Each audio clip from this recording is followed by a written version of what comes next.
Hi, thank you for joining me for ACT Houston. I am Cherie, and I am starting something new, somewhat like a video chat and YouTube channel, so to speak. Um, my passion is or my will is to basically bring individuals up to speed on what is taking place locally here in Houston, and also covering events that are taking place, whether it be national or around the world as well. But for the most part, to tackle the issues that are taking place in Houston that people are not basically made aware of because we don't have the media backup like we would want. So I want to bring to you uh, what we've got taking place in Houston so far. Actually, this is a very interesting week, a very busy week for activists here. I want to start off by saying that we had a press conference earlier today, today being February 16th, Tuesday, and there was a press conference that was held this morning by activists within Black Lives Matter.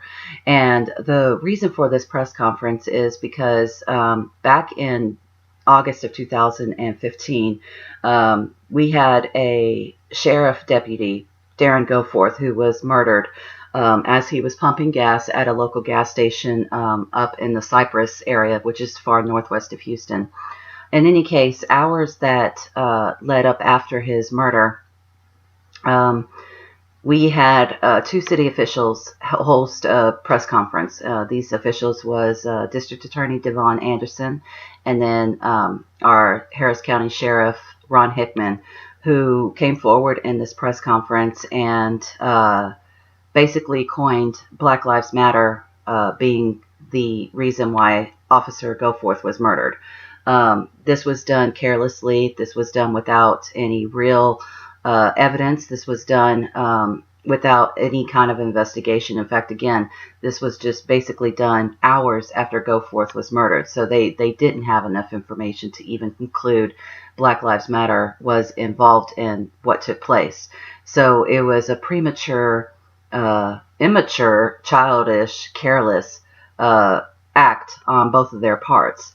And so today's press conference was basically the second one that we have formally called out for the sheriff and then for the district attorney to come forward and to apologize. And the reason why it's so important that they acknowledge where they went wrong, because we know that people make mistakes, but to at least acknowledge and hold themselves accountable for where they went wrong, is because days after, hours to days after Black Lives Matter was blamed for the murder of this officer, there were activists such as myself that were targeted.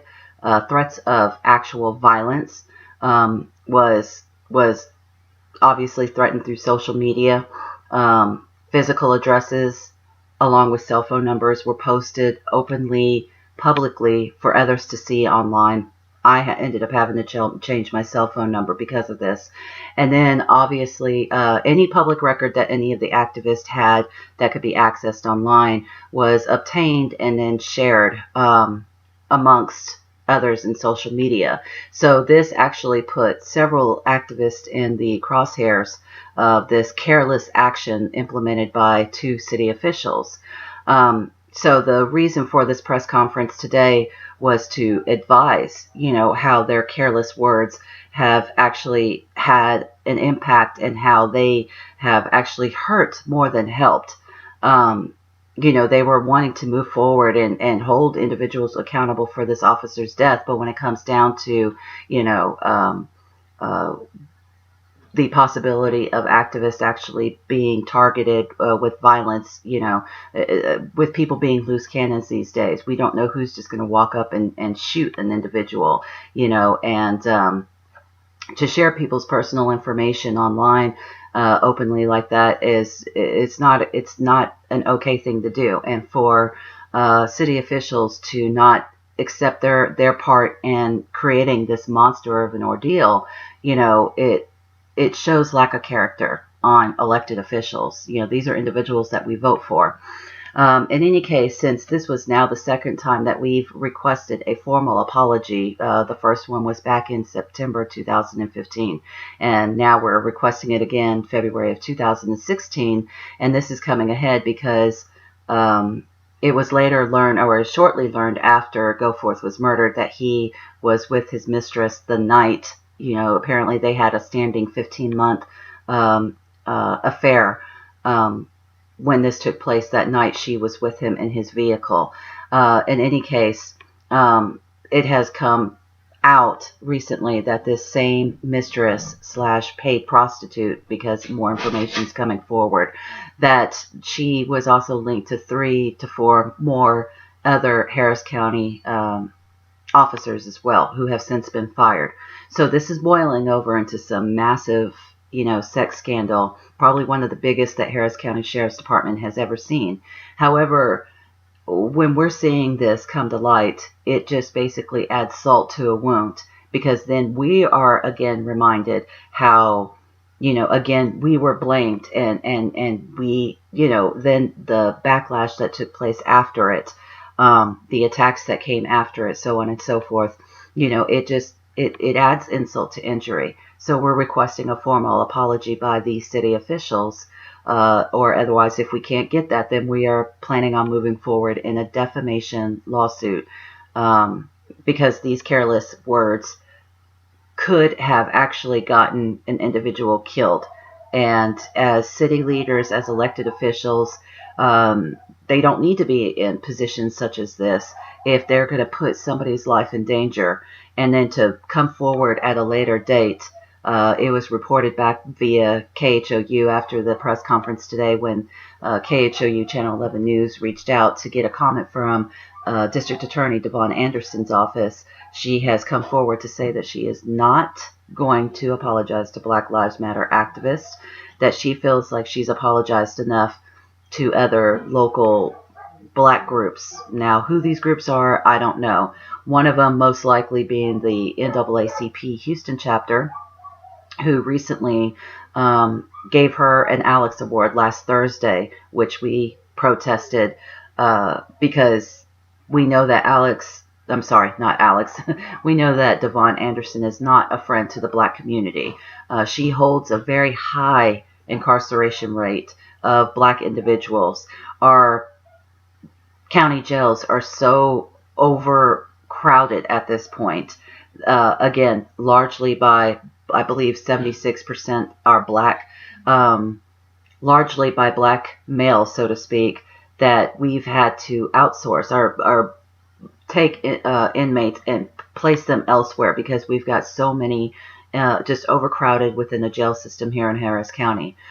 She played a role in no-billing the HPD officer who murdered Jordan Baker, 26-year-old Black man who was wearing a hoodie and riding his bicycle, and was murdered by the officer when he used the typical, he reached for his waistband, I feared my life, bullshit that we tend to hear quite often.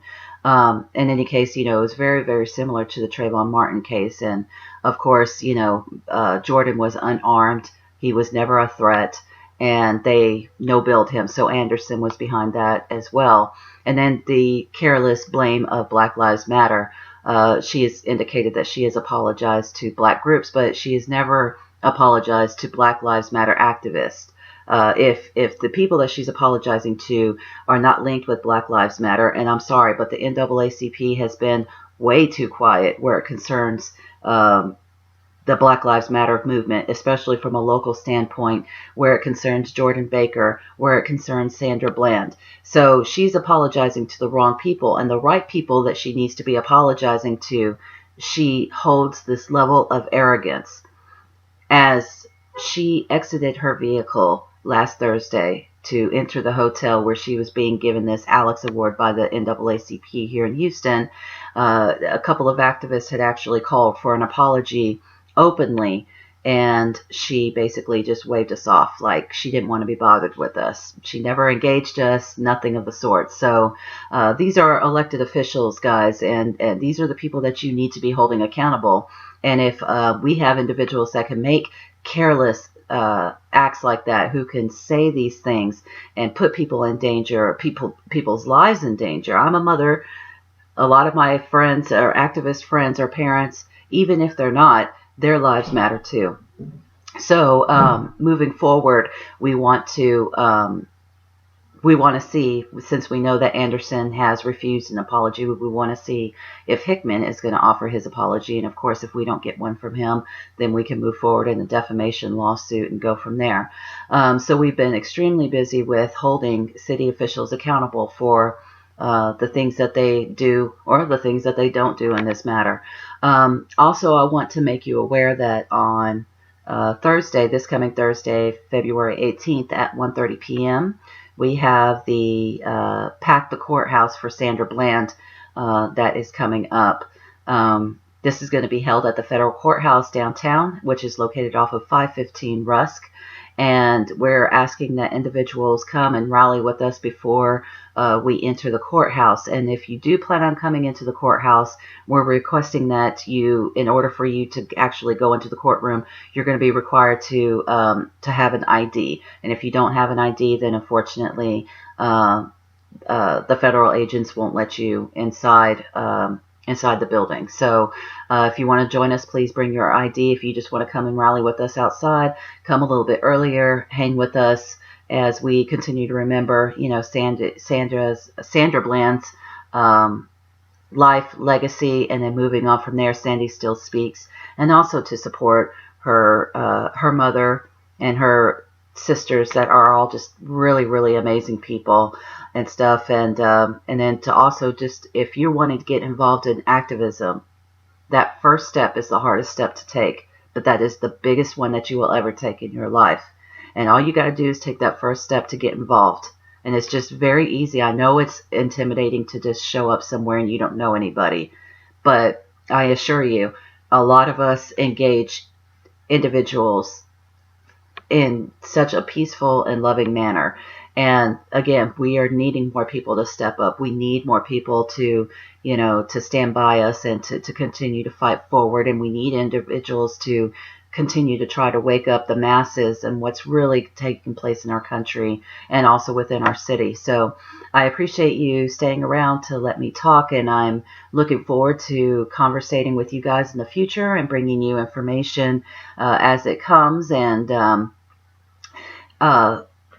this is just going to be a really great thing. So thank you for taking the time out for me. And listen, if you have any questions, I'm hoping that I will be able to have an area where you can link in and actually issue comments or questions, and I'll be happy to get back with you then. So again, thank you for taking the time out, and you have yourself a good evening. Peace.